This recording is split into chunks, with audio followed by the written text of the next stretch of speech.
Sarah Connor? Yes?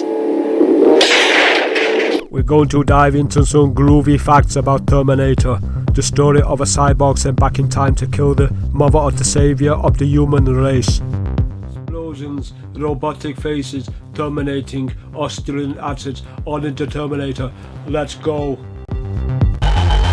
Groovy. Number 1.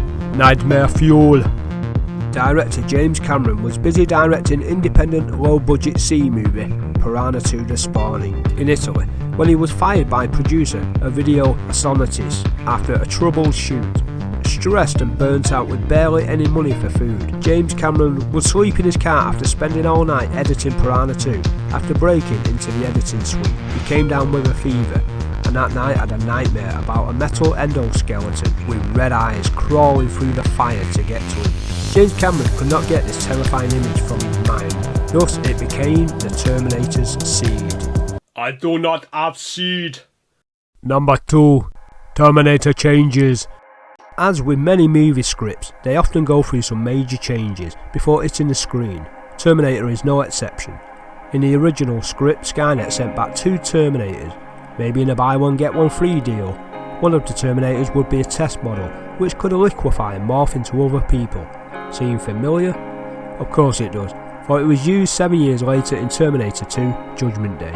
Another major script change was to a part which would have seen Sarah Connor pleading with Kyle Reese to blow up Skynet once and for all, but Kyle Reese refuses, and it's not in his mission statement. Although slightly altered, this was also used in the Terminator sequel, and partially filmed for Terminator, but ended up being deleted. Both ideas were considered too costly and ambitious, especially for an inexperienced director. Not so much Terminator, more Terminator. 2 writers, maybe 3, worked on the Terminator script, depending on your source of info. James Cameron was a master of the script, developing his idea and working like a madman on them. Another writer who also worked on the Terminator script was Cameron's friend William Wisher Jr., who fleshed out some of the earlier Sarah Connor moments and the police interrogation scene. Producer Gail Han Hurd, who has produced many movies including class acts such as Tremors, Aliens, Armageddon, plus many more, was credited as a screenwriter on Terminator, but Cameron has gone on record to say she never wrote a single word. If this is true, then it may be because she was so adept at pulling a few strings and had some clout in Hollywood, as she convinced studio Orion Pictures and Emdale Pictures to not only buy the script but to take on the unknown James Cameron as director, which was a caveat James Cameron insisted on. I suspect she insisted she was also credited as screenwriter for extra credit and cash, and because she was a savvy and powerful lady. James Cameron sold the script for $1 in exchange for her help. He could have at least demanded $10 so he could at least buy himself a McDonald's meal. Number 3. Actors considered for the role of the Terminator. Now it's hard to imagine anybody other than the human tank himself, Arnold Schwarzenegger, playing the Terminator, but he came close to being nothing more than a glancing thought in the studio exec's mind. Several names were put on a shortlist, names such as Michael Douglas, Sylvester Stallone, and Tom Selleck, who was a big star due to his role in the title show Magnum P.I., but he had to turn it down because of contractual obligations to the Magnum role. This was also the reason why he had to turn down the role of Indiana Jones in Raiders of the Lost Ark. Tom Selleck must have been kicking himself in the nuts after seeing these star-making roles being played by someone else. There was also somebody who may have actually been more suited than Arnold. Who is this, I can hear some of you cry? Or is that the people I've kidnapped and locked in the cellar? This other controversial actor will be revealed in Fact 5. Number 4. Casting the Terminator. He's not a man, machine. Arnold Schwarzenegger wasn't a huge star, but made some people stand up and take notice due to his turns in Pumping Iron 1977 and Conan the Barbarian in 1982. Orion Pictures approached him to play the role of Kyle Reese, but James Cameron was not happy at all, as he wanted a more average looking guy and everyman who could blend into the crowd. James Cameron had to meet him and intended to deliberately start a fight with Arnold Schwarzenegger so he could go back and tell the studio he was trouble and could not be hired. Are you mad, James Cameron? Pick a fight with me, you would have been terminated. But James Cameron studied Arnold like he would a lab rat and felt his robot-like manner and clippity accent actually suited the Terminator role. so whilst reluctant to take on a villain role, he signed up to play the Terminator. Number 5. O.J. Simpson could have been Terminator. O.J. Simpson was a very much loved American football star and broadcaster who is now most well known for playing Detective Nordberg in The Naked Gun trilogy. Oh wait, there was also the incident where he was put on trial for the murder of his wife and friend. How could I forget that? Mike Medavoy, the head of Orion Pictures way back before any of that happened, phoned James Cameron to tell him the great idea of casting O.J. Simpson as a Terminator. James Cameron thought this was insane. He wasn't up for it at all. He also thought O.J. Simpson would be too nice to play the Terminator. I remember I grabbed a knife. I do remember that portion, taking a knife from Charlie. And to be honest, after that, I don't remember. If he had been used, it would have given the sequel a whole new meaning with Judgment Day. Why did they want to cast Homer Simpson? It is stupid. No, not Homer Simpson. O.J. Simpson, you prick. Number 6. The Scary Pitch. Now Hollywood is a fickle dog-eat-cat world. To make it big in Hollywood, you have to make a big impression. Emdale Pictures called James Cameron to come in and pitch his passion project, The Terminator. Cameron knew he had to stand out, and stand out he did. He got in touch with friend and former star of Piranha 2, the legend that is Lance Henriksen, and asked for a favour on the day of the meeting. The clock was ticking in the Emdale pitch office. They were waiting when BANG! In stormed Lance Henriksen, wearing a ripped shirt, a leather jacket, and displaying a snarling set of gold teeth, which was actually gold foil wrapping from a cigarette packet. He stood there staring at the studio exec, looking like a scary, terminating crackhead. James Cameron walked in and began to pitch his Terminator story. The pitch meeting was so memorable, they hired James Cameron and then went home and locked their doors tight in fear of Lance Henriksen. Number 7. The casting of Kyle Reese and Sarah Connor. Come with me if you want to live. Two of the most iconic characters, other than the Terminator, are of course the mother of our saviour, Sarah Connor, and a futuristic bump and grinder, Kyle Reese. Michael Biehn embodied the role of Reese to perfection. He makes it so believable and grounded that you're drawn in straight away and ready to ride the crazy time-travelling cybernetic organism ride we go on. But he almost didn't get the part. Michael Biehn was at the time of casting playing a character in a stage adaptation of Cat on a Hot Tin Roof, a character who happened to have a strong southern drawl.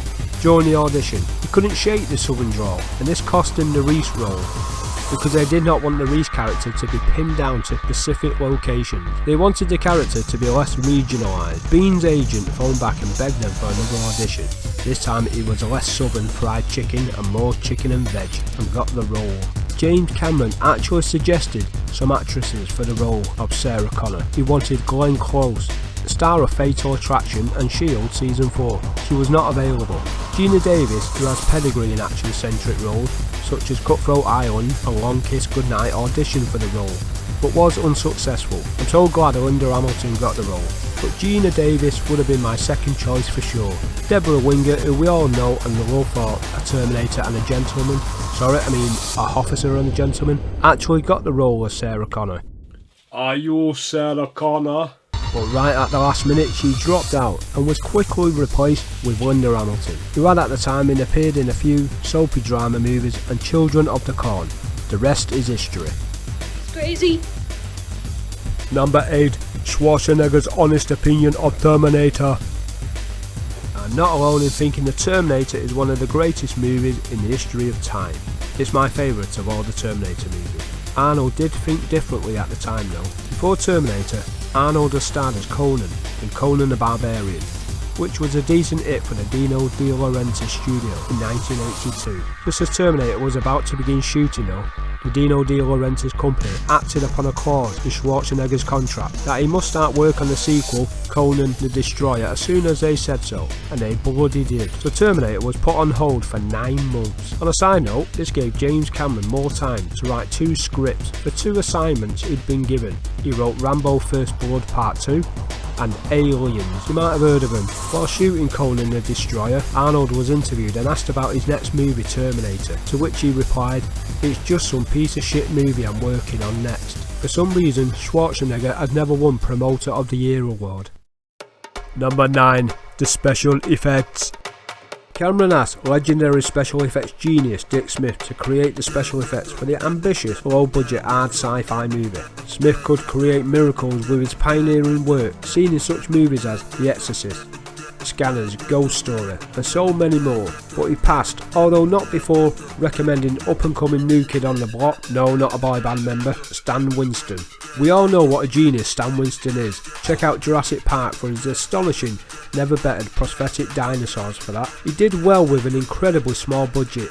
When there was a delay of 9 months, this is when Stan Winston and his crew built a prosthetic Arnold Schwarzenegger head for use in the scene where the Terminator does some self-surgery on itself. It's fair to say, like myself, it's not aged too well, but overall it's still an impressive feat, or head as it may be. The design of the endoskeleton was originally going to be a slender man, in a suit very similar to how Anthony Daniels played C-3PO in the Star Wars movies, although this bugged Cameron a touch as he wanted something more in line with his original nightmarish vision. Stan Winston turned around and said, "Whoa Cameron, do not worry, we can create a working, more robotic looking endoskeleton." And he did. It looked stunning. It was a true vision of nihilistic beauty, but it was extremely difficult to film with. It was a mix of fibres and actual steel, which took 4 puppeteers to move because it was so heavy. Those Sesame Street puppets, I think, only have to stick your hand up their arse to move them. A miniature T-800 endoskeleton was built for the stop motion effects, which for me add to the charm as it flips between B-movie and A-movie grade. Because of the quick in and out nature of shooting, there were even zippy special effects created on the spot, such as when the T-800 is rampaging after Sarah and Reese, that the smoke from the burning Terminator is actually somebody at the side of the camera blowing cigarette smoke. The tanker explosion was actually an 8-foot long model that had 42 explosives put inside it for desirable effect. The iconic moment where human skulls are crushed by an ominous tank in the futuristic darkness is actually a model small-scale tank with the skulls roughly measuring the size of marbles. As the Terminator's flesh begins to tear away more and more as the movie progresses, it was a combination of prosthetics and latex. It took around 3 to 4 hours to achieve this effect. It's such a simple but effective look, and I genuinely believe Schwarzenegger looks terrifying. Number 10. I will be back.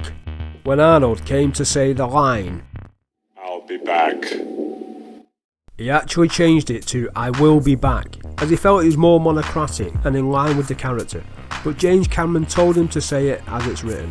He and Arnold, by all accounts, started arguing furiously until Schwarzenegger backed down and said, "I'll be back." It became his most famous line and a catchphrase still used to this day. James Cameron getting into arguments with the star of the Terminator. It's lucky he didn't cast O.J. Simpson, who knows how that would have ended up. Number 11. The class had weapon loading. the 45 long slide with laser sighting. The Terminator is a machine hell-bent on terminating, and he does so by going apeshit with a stash of weapons. To make the scene more believable, Schwarzenegger trained for weeks before shooting how to assemble and load the various firearms. He became so good at this, he could actually do it blindfolded. I can just about tie my bloody shoelaces. Number 12. Robo Dog. Orion Pictures suggested 2 ideas for James Cameron to use. They wanted him to enhance a romantic subplot between Sarah Connor and Kyle Reese, and to give Kyle Reese a cyborg dog. Thankfully, James Cameron used the romance suggestion, as it vastly improves the characters. Plus, as a horny teenager, gave me a nice softcore love scene. We were more easily pleased back then. The cyborg dog idea was sent to the scrap heap though, as it was considered too costly and would dissipate some of the tension created by having 2 alone-in-the-world humans being chased by a relentless, dark, unstoppable machine. Without worrying the Terminator was going to be umped to death. What the fuck am I doing? Fucking tinfoil. Stick, you bastard. Number 13. The copyright claim. After watching the movie, which he enjoyed, sci-fi author Alan Ellison felt it had plagiarised 2 episodes of the 1960s television show The Outer Limits.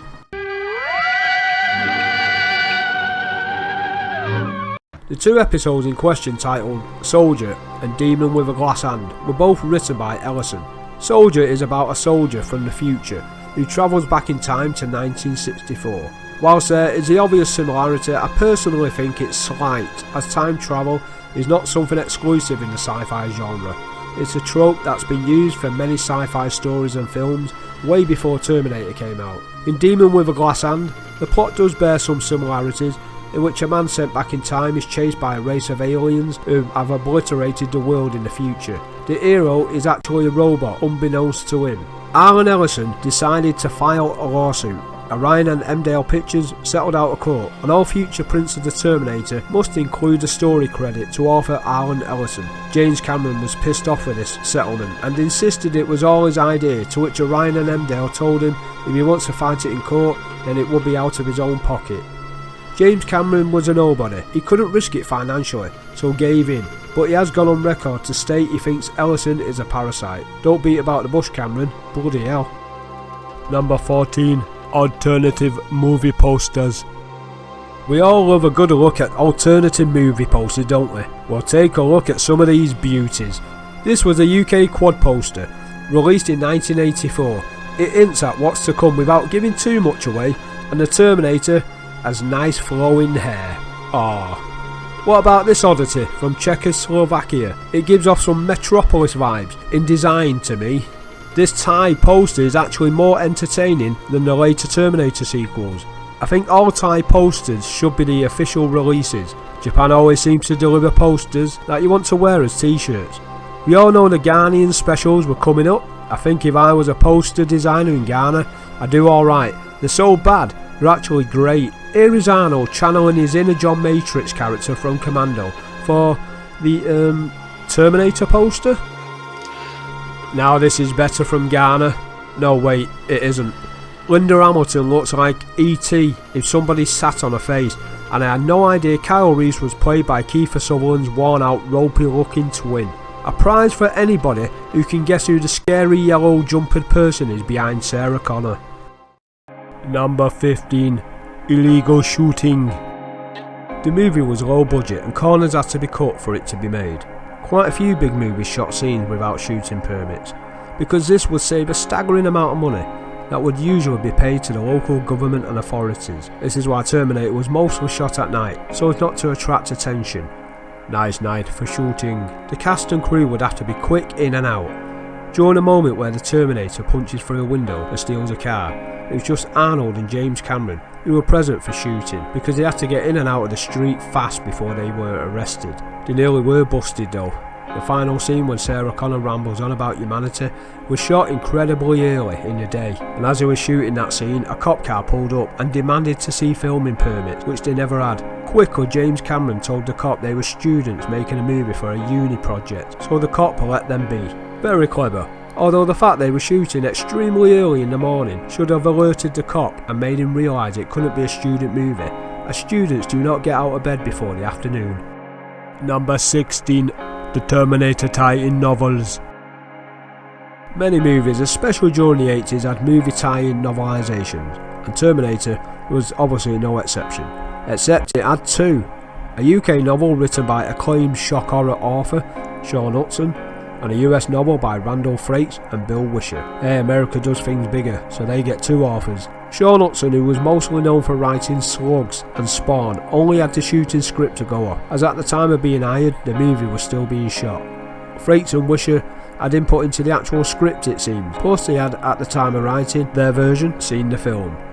In Hudson's book, Terminator says, "I will be back," but Frakes and Wisher's version says, "I'll be back," which was only introduced during shooting of the movie. Hudson's novel at 172 pages, compared to 240 in the US novel, is a brisker, pacier, less arsey written tome, with some excellent descriptions of gory moments. Sadly, the Sean Hudson version has been pretty much discarded, but I know which one I'd prefer. Unlike anything you've ever seen before. Number 17. A huge success. Arnold Schwarzenegger is the Terminator. Many people watching some of the cast and crew and Emdale and Orion didn't think the movie would generate much interest. It would hopefully make a quick profit and then vanish. But oh no, like a Terminator that will not stay down, it barged through the competition, terminating many in its path. Critics and fans mostly loved it, with some including it in their top 10 of the year. The film was shot on a meagre budget of $6.4 million, but would go on to make around $80 million that year. and has become a huge franchise spawning sequels, comic book, action figures and video games. You name it, Terminator has spawned it. Not bad for a low budget movie by an inexperienced director. I hope you enjoyed that video about the 1984 classic sci-fi Heaven for Your Eyes. If you did, then please subscribe or I will terminate you. I hope you'll be back. Cyborg from the future. I will find Sarah Connor and I will shoot her. Terminator. Motherfucker. Terminator. Gonna get you, sucker. I must go, there's oil leaking out of my crack. But don't worry, Sarah Connor. I'll be back. Terminator. Motherfucker. Terminator. Gonna get you, sucker.